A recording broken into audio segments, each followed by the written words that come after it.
Je suis allé aujourd'hui faire le stock de paille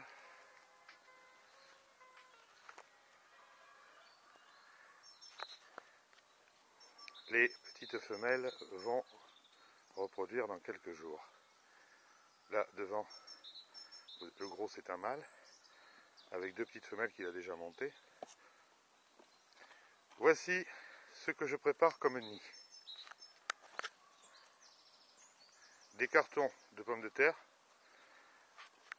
dans lesquels je fais deux trous. Je les fais assez haut pour pas que les petits sortent d'eux-mêmes, quoi. Les mamans peuvent rentrer et sortir, et c'est bourré de paille.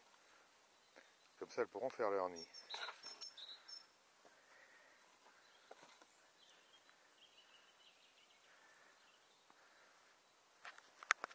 La paille, c'est le matériau idéal, isolant, hein, du chaud et du froid,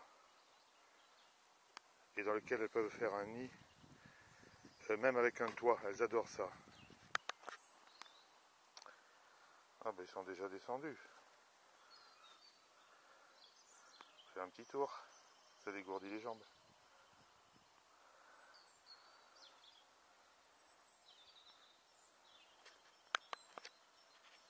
Le furet est un animal qui ne fuit pas, hein. Il y revient généralement vers l'humain une fois qu'il a un peu visité. Il est très curieux toujours.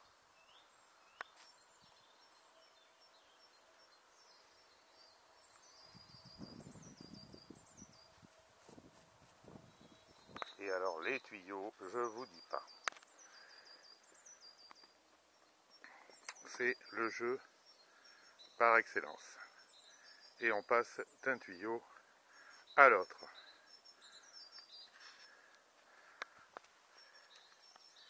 Là, ce sont trois petites femelles qui elles aussi ont été prises. Mais enfin, dans la mesure où on fonctionne avec la lumière naturelle, les mises bas sont pas pour tout de suite. Le tuyau, bien sûr, c'est l'initiation.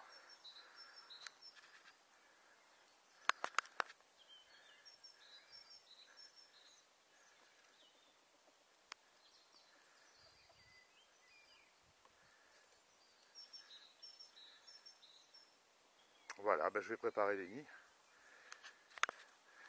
Les traces que vous voyez sur la nuque, de celle-ci en particulier, c'est les traces qui sont dues à l'accouplement. Le mâle mord très fortement la femelle pendant tout le temps que dure l'accouplement, qui peut durer une bonne heure. Mais elles ont un pouvoir de cicatrisation extraordinaire. C'est toujours très très propre. Des tuyaux et des cartons. Celle-ci aussi a été mordue, hein, ça se voit. Voici des gabarits plus imposants. En plus, le poil angora accentue la différence. Disons que c'est plus tendance, hein, actuellement les gens veulent des gros sujets. Bon, moi j'aime autant des furets de taille normale.